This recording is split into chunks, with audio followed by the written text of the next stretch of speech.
Le commissaire aux réfugiés de l'Ouganda, Apollo Kazungu, et 3 de ses cadres supérieurs font l'objet d'une enquête qui devra déterminer également si les fonctionnaires des agences d'aide de l'ONU ont été impliqués. Le Daily Monitor ougandais, qui a d'abord rapporté les allégations, dit que la question a été soulevée pour la première fois par le représentant des Nations Unies, Rosa Malango. Le journal indique qu'elle a soulevé 3 questions, y compris le nombre douteux de réfugiés, la traite des femmes et des enfants et la fraude. Un contrôle ponctuel dans la capitale, Kampala, n'a trouvé que 7 000 personnes alors que 26 000 personnes avaient besoin d'aide, selon les rapports du Daily Monitor.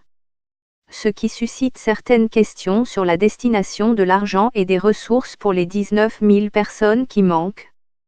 Selon Babar Balouch, un porte-parole de l'Agence des Nations Unies pour les réfugiés, les rapports reçus incluaient des documents sur la livraison de l'aide alimentaire de laquelle les fonctionnaires exigeaient des réfugiés le paiement de pots de vin.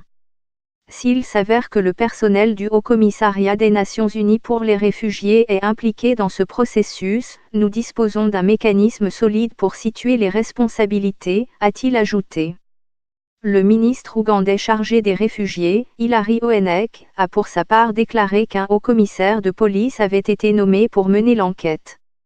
Cela, après que des rapports aient révélé en décembre 2017 que l'aide humanitaire aux réfugiés était mal gérée. L'Ouganda accueillerait quelque 1,4 million de réfugiés, pour la plupart originaires du Soudan du Sud et de la République démocratique du Congo.